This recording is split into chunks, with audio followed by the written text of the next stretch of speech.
Saudi আরবের আকাশচুম্বী উন্নয়ন আর তেলের ভাণ্ডারের গল্প সবার জানা, কিন্তু পর্দার আড়ালে রিয়াদ কি তবে ধ্বংসাত্মক পারমাণবিক শক্তির অধিকারী হয়ে উঠেছে?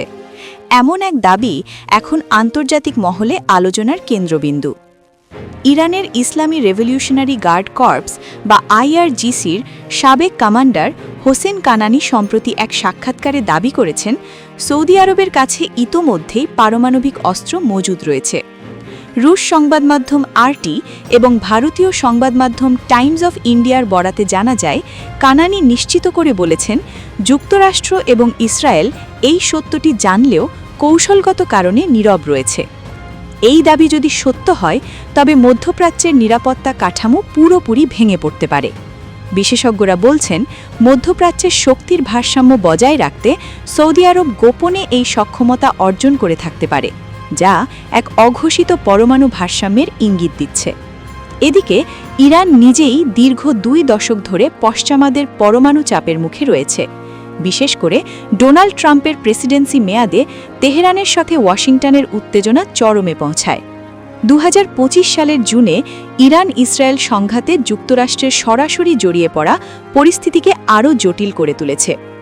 কানানির দাবি অনুযায়ী, ইরানে সাম্প্রতিক সরকার বিরোধী বিক্ষোভের নেপথ্যে ইসরায়েলি গোয়েন্দা সংস্থা মোসাদ এবং মার্কিন CIA-এর হাত রয়েছে। তাদের মূল লক্ষ্য কেবল সরকার পতন নয়, বরং ইরানকে সামরিক ও কৌশলগতভাবে দুর্বল করে দেওয়া। বর্তমানে আরব সাগর, লোহিত সাগর এবং পারস্য উপসাগরে মার্কিন নৌবাহিনীর যুদ্ধজাহাজ ও বিমানবাহী রণতরীর ব্যাপক উপস্থিতি এক যুদ্ধাবস্থার সংকেত দিচ্ছে।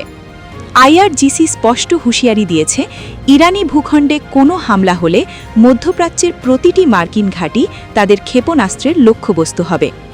এরই প্রতিক্রিয়ায় কাতারের আল উদেইদ ঘাঁটিতে মোবাইল মিসাইল লঞ্চার মোতায়েন করেছে পেন্টাগন।